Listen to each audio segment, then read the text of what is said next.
The emergency beacon tore through the fabric of space like a scream in the night, its desperate digital cry reaching across light years to find anyone who might listen.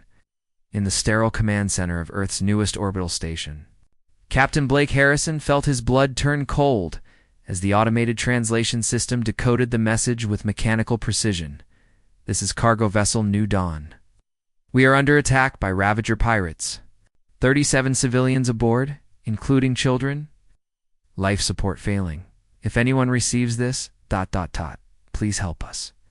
Blake's knuckles went white as he gripped the edge of his command console. The voice in the recording, a woman's voice, probably. The captain carried that particular brand of terror that only comes when death is knocking at your door and you're out of options. He'd heard that tone before, back in his Marine days during the Titan colony crisis. It was the sound of someone who knew they were about to die but was still fighting for others. The signal had traveled from the Crimson Nebula, a god-forsaken stretch of space where decent folks feared to tread. Out there, piracy wasn't just tolerated, it was practically a way of life. The galactic community had long ago written off that region as a necessary evil, a place where the strong preyed on the weak and everyone else looked the other way. But here's the thing about humans: we've never been particularly good at looking the other way. Lieutenant Emma Rodriguez approached Blake's station with the careful steps of someone delivering bad news. Her usually confident demeanor had cracked, revealing the anxiety underneath. "Sir, Fleet Command is asking for immediate orders. They've run the tactical analysis 3 times. She paused, swallowing hard. "The New Dawn is 3 days out at maximum warp, sir. Deep in hostile territory. And according to our intelligence, there are at least 6 Ravager ships in that sector." Blake studied the holographic star chart floating above his console, the red warning zones pulsing like infected wounds across the galaxy's arm. The Crimson Nebula sat there like a cancer, and somewhere in its depths, 37 human souls were counting down their final hours. You know what's funny about being the new kids in the galactic neighborhood? Everyone expects you to follow the established rules, the unwritten protocols, the diplomatic niceties that keep civilized species from getting their hands dirty. 3 months ago, when humanity had finally achieved faster than light travel and announced themselves to the galaxy, every species had welcomed them with the same patronizing smile. Asterisk, welcome to the big leagues, humans. Here's how things work out here. Asterisk, but Blake Harrison hadn't spent 20 years in the Terran defense. Forced to learn how to abandon people in need, the communication array crackled to life again, and the woman's voice returned, weaker this time, more desperate. "This is Captain Sarah Mitchell of the New Dawn. Hull breach in Section 4. We've lost main engines. They're demanding we transfer all civilians to their ships. We know what happens to people who disappear into the Crimson Nebula. If anyone can hear this, ... we have children aboard." Children. The word hung in the air like a challenge to everything decent in the universe. Rodriguez cleared her throat nervously. "Sir Admiral Chen is requesting immediate conference with you. She says the Galactic Council is advising all member species to maintain safe distance from Ravager operations. Apparently it's standard protocol." Standard protocol. Blake almost laughed at the absurdity. Here was a woman, a human woman, calling for help, while pirates circled her ship like sharks. And the galactic community's response was to file the appropriate paperwork and express their deepest sympathies. "Rodriguez," Blake said, his voice carrying that particular edge that his crew had learned to recognize over the years. "What's the status on the Retribution and Vengeance?" The lieutenant's eyes widened. "Sir, both ships are at full readiness. Crews are on standby. Weapon systems charged, and ... She stopped, realizing what he was suggesting. "Captain, you can't be serious. Fleet Command has an authorized fleet. Command isn't out there listening to children cry for help." Blake cut her off. His fingers moved across the console, bringing up tactical displays and crew rosters. "How long since we've had a real shakedown cruise for our newest warships? You have to understand something about the ships Blake was considering. The Retribution and Vengeance weren't your typical galactic peacekeeping vessels. They were products of human engineering, built by a species that had spent its entire evolutionary history, fighting for survival on a planet that actively tried to kill its inhabitants. While other species designed beautiful, graceful ships that looked like works of art, humans built vessels that looked exactly like what they were, weapons wrapped in titanium and fury. The communication system sparked to life one final time. And this time, it wasn't Captain Mitchell's voice. It was smaller, younger, a child's voice, probably no more than 8 years old. Mommy says the bad men are coming. She says to tell everyone we're scared. Please help us. Please. Oh, the transmission. Cut to static. Blake's jaw set like granite. Every rational calculation, every strategic consideration, every diplomatic protocol screamed at him to wait for orders, to follow proper channels, to let the galaxy handle this the way it had always handled such things. But Blake Harrison hadn't.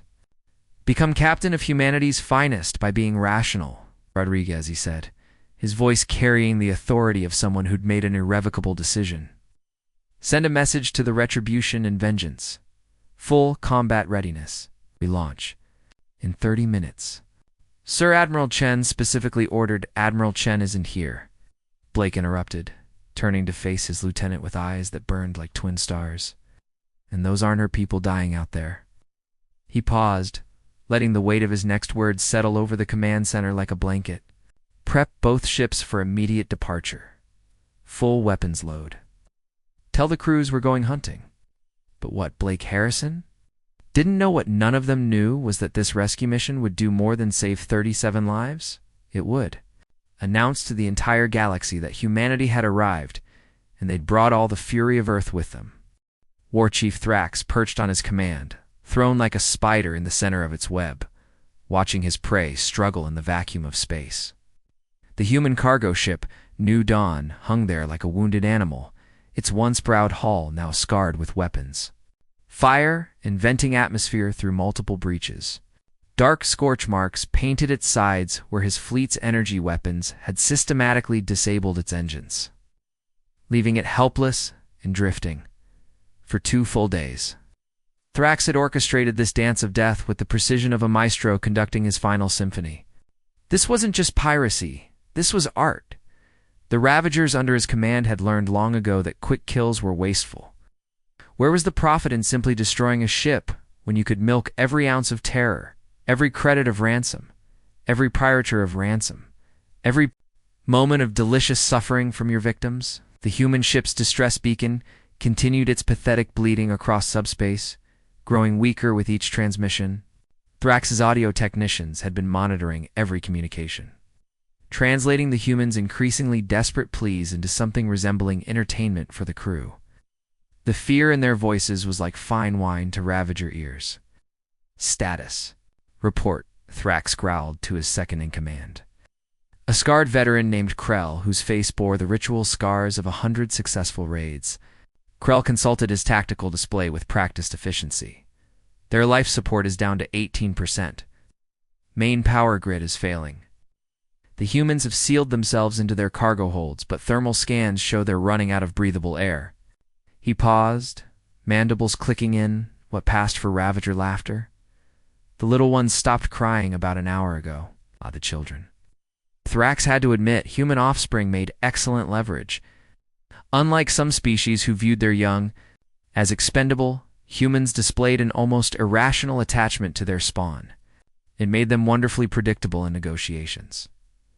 You know what's fascinating about predators? They develop very specific hunting patterns over thousands of years. The Ravagers had perfected their technique across countless systems, countless species, countless vessels. They knew exactly how long it took different alien races to break. The proud Zentari nobles usually lasted 6 hours before offering tribute.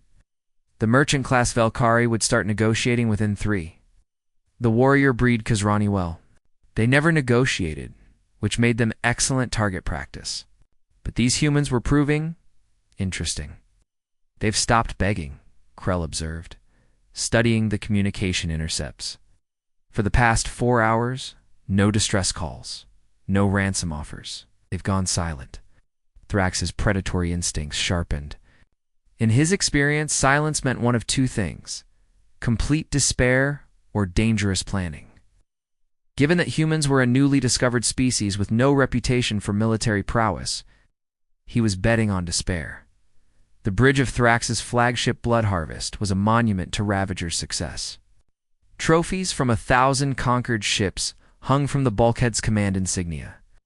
Navigation computers, personal effects ripped from the dying hands of their owners. The deck plates were stained with the blood of species whose names had been forgotten by the galaxy at large. This was what happened to those who entered Ravager territory unprepared. Sir, one of his sensor operators, suddenly straightened at his station, confusion evident in his posture. I'm detecting movement on long-range sensors. Thrax's attention snapped to the tactical display like a trap closing. Specifications. 2 contacts. Approaching at maximum warp. Trajectory puts them on direct intercept with our position. The operator's voice carried a note of uncertainty. Estimated arrival, 47 minutes. Now this was unexpected. The Crimson Nebula wasn't exactly a tourist destination. Most civilized species knew better than to venture into Ravager hunting grounds. Either someone was monumentally stupid, or... What species? Thrax demanded, his voice carrying the edge of a blade being drawn. The sensor operator worked his controls frantically, trying to parse the incoming data. That's the problem, sir. The energy signatures. They don't match anything in our database. The ships are definitely artificial, definitely armed, but their power outputs are... He paused, double-checking his readings. Sir, their reactor signatures suggest vessels at least twice the size of our heaviest cruiser. Krell moved to the sensor station, his experienced eyes scanning the data streams. Capital ships? Here. What flag are they flying? Unknown, the operator replied. But sir, there's something else. Their approach vector, it's not cautious. They're not scanning for threats, not attempting stealth. They're coming straight at us. Full speed. Weapons hot. Well, wasn't that interesting? Thrax had encountered rescue attempts before, usually timid affairs where some species patrol ships would arrive, make half-hearted demands for the release of prisoners, then retreat when faced with superior firepower. The smart ones would negotiate. Stupid ones would try to fight and end up as debris. But this felt different. Display tactical projection, Thrax ordered. The main screen flickered to life, showing a 3-dimensional map of local space. 7 Ravager ships surrounded the crippled New Dawn like a pack of wolves circling wounded prey, and approaching from the edge of the display to contacts moving with the relentless precision of guided missiles. Enhanced scan on the approaching vessels, Thrax commanded. I want to know what we're dealing with. The operator's fingers danced across his console, pushing the ship's sensors to their maximum range. What came back made everyone on the bridge go silent. Sir, the operator's voice had dropped too barely above a whisper. These ships, they're not just warships. They're something else entirely. Explain, Thrax snarled. The hull configurations don't match any known design philosophy. Where most species build for efficiency or beauty, these ships are built for killing, sir, pure and simple. No diplomatic quarters, no research facilities, no cargo holds. Just weapons systems, armor, and engines designed to get those weapons into firing position as quickly as possible. Krell studied the tactical display with growing unease. What species builds ships like that? The answer came from an unexpected source. The communication array crackled to life with an incoming transmission. But it wasn't the weak, desperate pleading they'd grown accustomed to from the New Dawn. This was different. This was cold, controlled, and carrying an undertone that made every Ravager on the bridge instinctively reach for their weapons. Ravager Fleet, this is Captain Blake Harrison of the Terran Defense Force. You have exactly 60 seconds to release all hostages and withdraw from this system. This is your only warning. Thrax's mandibles clicked in what he thought was amusement. But there was something in that human voice, something that spoke of violence. Held on a very short leash, and then the sensor operator said something that changed everything, sir. I'm reading their weapon signatures now. These aren't just warships. These are ships built by a species that considers war their primary art form. But War Chief Thrax was about to learn that there's a big difference between hunting prey and facing a predator. And he was no longer at the top of the food chain. The fabric of space rippled and tore as the retribution exploded out of warp drive like a thunderbolt hurled by an angry god. Her massive hull gleamed with deadly intent under the crimson light of the nebula, every line of her construction. Screaming one message, "I am built for war." Seconds later, her sister ship Vengeance materialized alongside her, and together they hung in space like twin harbingers of judgment. Captain Blake Harrison stood motionless on the bridge of the Retribution, his hands clasped behind his back as he surveyed the tactical display with the cold calculation of a surgeon preparing for a difficult operation. The scene before him was exactly what he'd expected and, exactly, what made his blood boil with barely contained rage. 7 Ravager ships had arranged themselves in a perfect hunting formation around the crippled New Dawn, their weapons locked. Onto the defenseless cargo vessel like wolves surrounding a wounded deer, the pirates had positioned themselves with the arrogant confidence of predators who had never encountered anything capable of fighting back. They'd turned what should have been a quick raid into a prolonged torture session, drawing out their victims suffering like fine wine. You know what separates humans from most other species in the galaxy? While other races evolved on worlds that taught them cooperation and harmony, humans learned survival on a planet that spent millions of years trying to kill them. Every storm, every predator, every natural disaster had hammered one lesson into human DNA. When something threatens your tribe, you don't negotiate, you eliminate the threat. Sir Lieutenant Commander Sarah Walsh called from the tactical station, her voice tight with controlled fury as she analyzed the sensor readings. Thermal scans of the New Dawn show 37 life signs, including at least 12 children. Life support is critical. They've got maybe 6 hours of breathable air left. Blake's jaw tightened imperceptibly. 6 hours? It's Ravager scum. Had been playing with their victims for over 2 days, slowly draining their hope along with their life support systems. It was torture, pure and simple, the kind of calculated cruelty that made Blake remember why he'd joined the Defense Force. In the first place, weapon status, he asked without taking his eyes off the main screen. All systems fully charged and ready, sir. Weapons Officer Marcus Chen reported with the enthusiasm of a man who'd been waiting his entire career for a moment like this. Plasma cannons at 100%, missile batteries loaded with armor-piercing. Warheads and the new kinetic accelerator system is online and hungry. Blake nodded slowly. The kinetic accelerators were humanity's latest contribution to space warfare. Technology weapons that fired solid tungsten slugs at significant fractions of light speed. While other species had developed elegant energy weapons that could be defended against humans, had looked at the problem and said, what if we just hit them really, really hard? Communications Officer Jake Miller, Blake called, his voice carrying the deadly calm that his crew had learned to recognize. Open a channel to the Ravager fleet. Wide beam.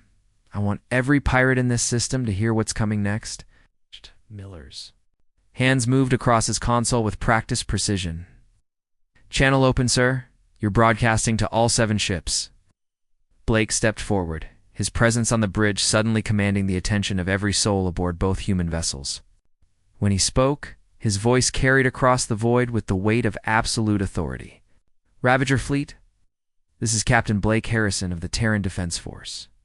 You have 60 seconds to release all civilians and withdraw from this system immediately. This is your only warning. Response came back almost instantly, filled with the kind of arrogant laughter that bullies reserve for victims they think are helpless. War Chief Thrax's voice crackled across the comm system, dripping with condescension. Foolish humans. You clearly don't understand how things work in the Crimson Nebula. We are 7 ships to your 2. We have been raiding this sector for over a century. Surrender now. Transfer your crew to our vessels, and we might allow some of you to live as slaves. The bridge of the Retribution went dead silent. Blake could feel the rage radiating from his crew like heat from a furnace. These pirates had just made the classic mistake of threatening a human tribe in front of other humans. But Blake Harrison didn't get angry, he got precise. His smile was the kind that made seasoned Marines nervous. The expression of a predator who had just spotted easier prey than expected. When he spoke again, his voice carried an undertone that would have made a shark reconsider its life choices. War Chief Thrax. I think there's been a fundamental misunderstanding here. You seem to believe that you have us surrounded and outnumbered, but you're looking at this situation all wrong." Blake paused, letting the tension build across the channel like a storm gathering strength. "You're not trapped out here with us. We're trapped out here with you." The silence that followed was pregnant with confusion from the Ravager side. You could practically hear Thrax trying to parse what the human had just said, his primitive brain struggling to understand a concept that went against everything he'd learned about predator-prey relationships. "Sir?" Tactical Officer Rodriguez whispered urgently. "I'm reading weapons charging across the Ravager fleet. Looks like they're preparing to fire on both us and the New Dawn." Blake's expression didn't change, but something shifted in his posture. Coiling of muscles that suggested barely restrained violence. "Marcus, what's our firing solution on the Ravager flagship?" "Locked and loaded, sir. Plasma cannons have a clean shot, and I've got 3 kinetic slugs programmed for their engine section." "Hold fire," Blake ordered, his voice now carrying an edge sharp enough to cut diamond. "I want them to make the first move. I want there to be absolutely no doubt about who started this fight." Communications Officer Miller cleared his throat nervously. "Sir, incoming transmission from War Chief Thrax," he says. "Well, sir, he says he's going to start executing hostages unless we surrender in the next 30 seconds. Did it, Blake's facade of diplomatic calm evaporated like morning mist, replaced by something that every human instinctively recognized: the cold, calculating fury of a protector whose tribe was being threatened. His voice, when he spoke, carried the promise of violence that had been honed by millions of years of evolution on humanity's unforgiving homeworld. "Jake, open a channel to the New Dawn. I want to talk to their captain directly." "Channel open, sir." "Captain Mitchell, this is Captain Harrison. Hold tight down there. We're about to show these pirates why they should have picked on someone their own size." Blake turned to his weapons officer, and when he spoke, his words carried the weight of judgment itself. "Marcus, light them up." But what War Chief Thrax didn't realize was that he'd just awakened something that the galaxy had never seen before. The fury of Earth's children when their family was threatened. The battle that followed would be studied in military academies across the galaxy for generations to come. Not because it was long or complex, but because it was a perfect demonstration of what happens when predators finally meet their match. 4 minutes and 37 seconds. That's all it took for humanity to rewrite the rules of engagement in the Crimson Nebula. The Ravagers had expected a desperate last stand, maybe some frantic maneuvering, panicked weapons fire, and eventually the satisfying crunch of another species learning their place in the galactic food chain. What they got instead was a masterclass in violence delivered by a species that had spent millions of years perfecting the art of war on the deadliest planet in known space.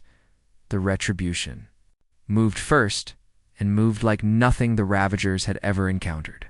Instead of the cautious, defensive posture most species adopted when outnumbered, Blake Harrison's flagship dove straight into the heart of the enemy formation, like a great white shark cutting through a school of tuna.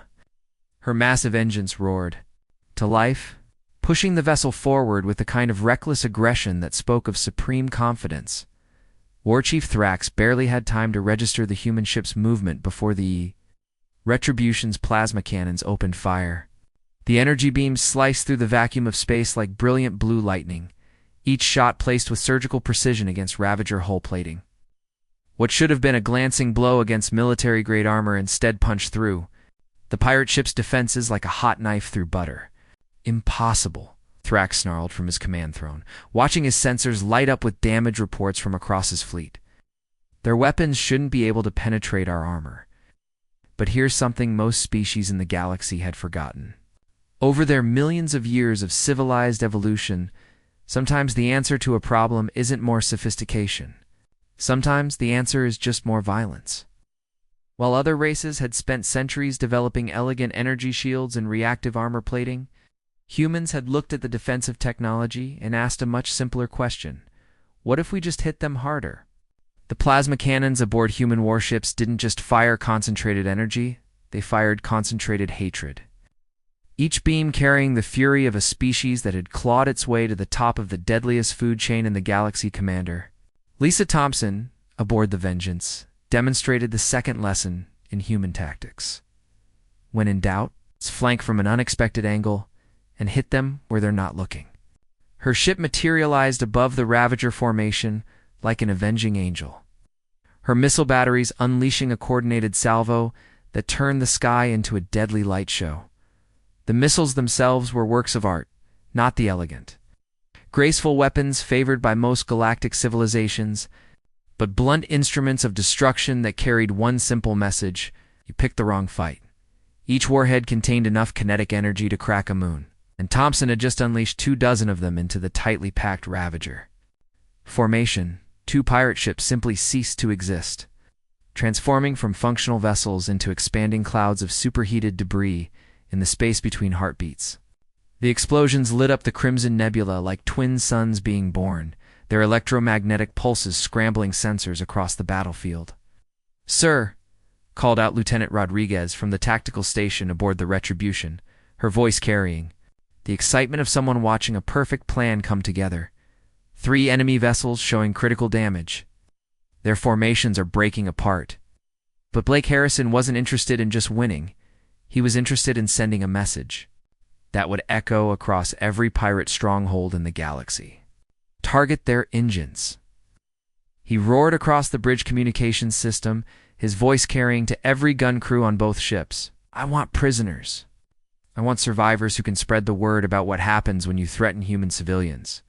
You know what's terrifying about humans when they're really angry? It's not the shouting or the dramatic gestures. It's the cold, calculated precision with which they dismantle their enemies. Most species, when enraged, become sloppy and emotional. Humans become surgical. The Retribution and Vengeance move through the Ravager formation like a choreographed dance of destruction. Every shot was placed with mathematical precision. Every maneuver calculated to maximize damage while minimizing the chance of accidentally vaporizing potential witnesses. The human crews worked with the kind of cold efficiency that spoke of genetic memory stretching back to humanity's earliest days, when survival meant not just defeating your enemies, but making sure their friends knew better than to try the same thing. Within 3 minutes, the tactical situation had completely reversed.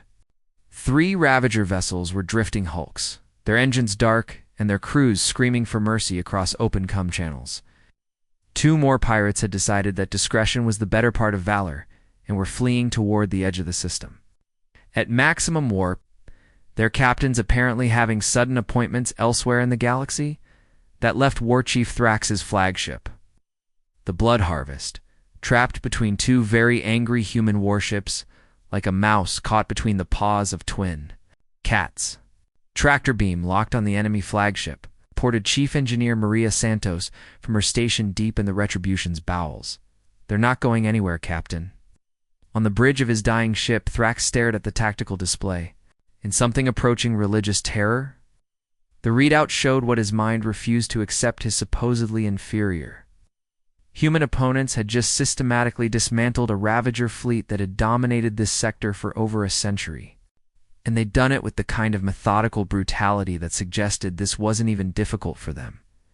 The humans fought exactly like their homeworld had taught them, without mercy, without hesitation, and with a level of orchestrated violence that defied their soft, mammalian appearance. Every move had been calculated, every shot placed with purpose, every tactical decision made with the cold precision of a species that had spent its entire evolutionary history learning how to kill things that were bigger, stronger, and more dangerous than they were. "Sir," his communications officer whispered, his voice shaking with barely contained panic, "the humans are hailing us." Thrax's mandibles clicked nervously. "Put them through." Captain Blake Harrison's face appeared on the main screen, and Thrax felt his blood freeze at the expression he saw there. This wasn't the face of a victorious warrior savoring his triumph. This was the face of a predator who had just discovered that his prey had been hurting his cubs. "Or Chief Thrax," Blake said, his voice carrying the kind of quiet menace that made experienced soldiers check their weapons, "you and I need to have a conversation." But what Thrax didn't know was that this conversation would change everything, not just for him, but for every pirate, slaver, and predator who thought the Galaxy's newest species would be easy prey. The rescue operation of the New Dawn unfolded with the kind of military precision that would make textbook writers weep with joy. Within 53 minutes of the battle's end, human emergency teams had swarmed over the crippled cargo vessel, like antibodies responding to an infection. Medical personnel, engineers, damage control specialists worked with the coordinated efficiency of a species that had turned disaster response into an art form, Captain. Blake Harrison stood in the hastily established medical bay aboard the New Dawn.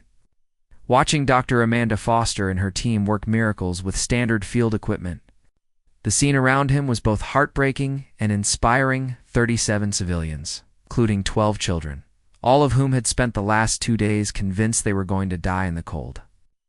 Vacuum of space? The adults displayed the hollow-eyed, 1,000-yard stare of people who had looked death in the face and lived to tell about it. They moved carefully, spoke quietly, jumped at sudden noises, all classic signs of trauma that Blake recognized from his own experiences in combat zones. But they were alive, and that was what mattered. The children, however, were a different story entirely. You know what's amazing about kids? They bounce back from trauma with a resilience that puts adults to shame, while their parents were still processing the fact that they'd survived.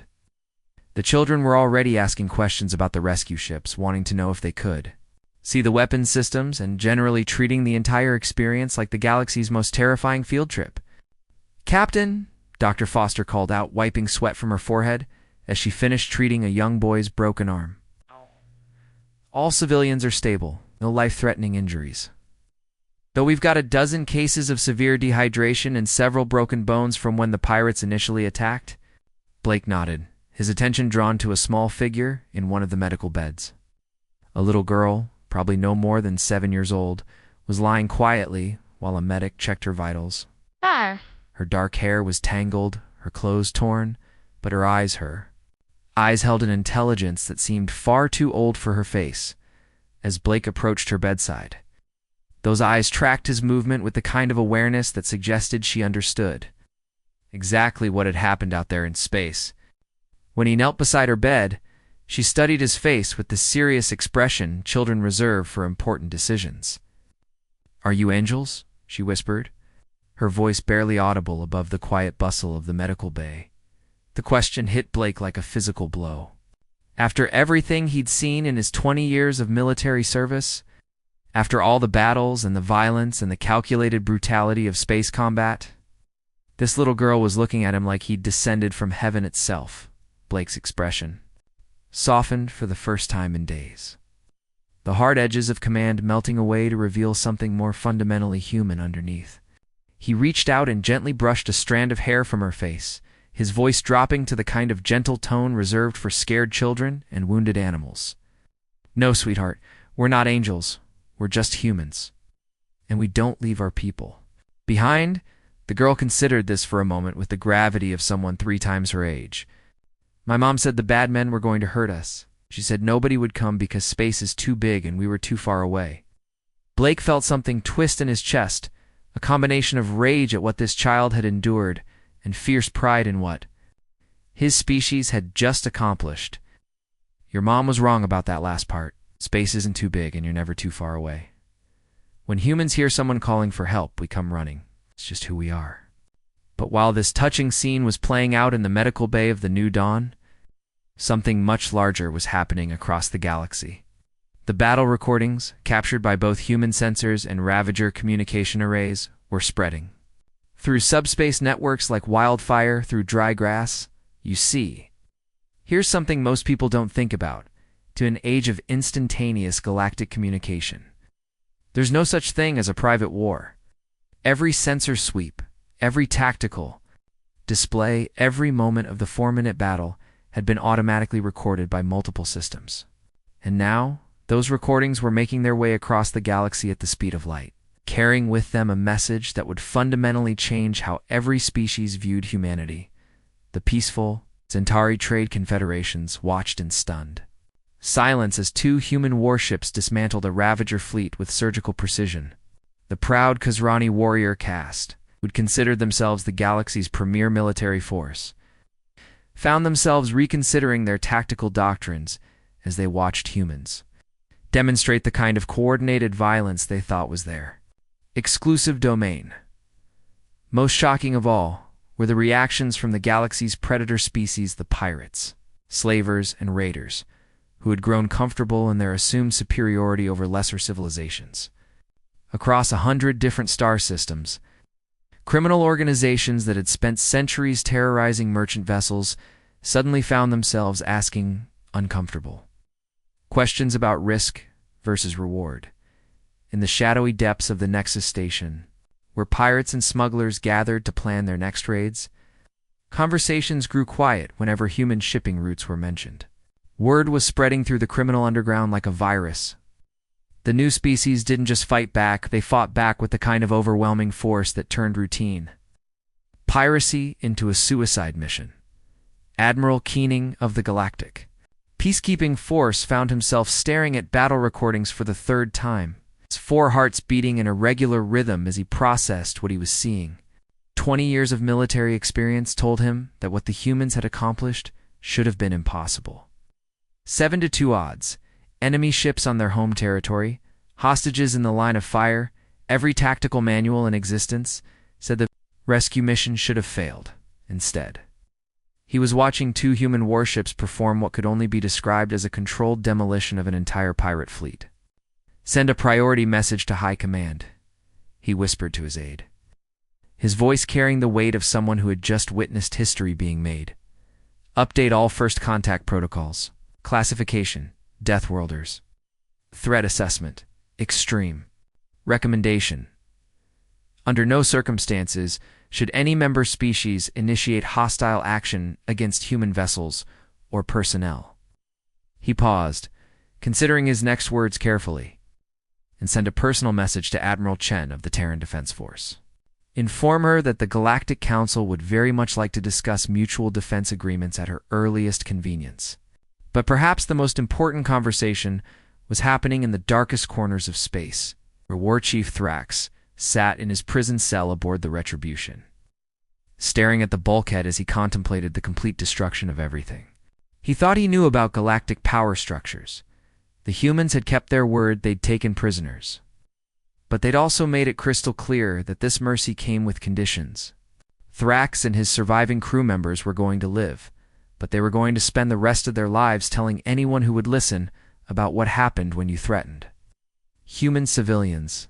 In the depths of space, humanity had announced itself to the galaxy, not with diplomatic ceremonies or trade negotiations, but with the kind of decisive action that made everyone sit up and pay attention. The message was simple, clear, absolutely terrifying to anyone with predatory inclinations. When humans heard a cry for help, they didn't calculate odds, debate logistics, or file the appropriate paperwork. They simply came, bringing with them all the fury of the death world that had forged them into the galaxy's newest apex predators.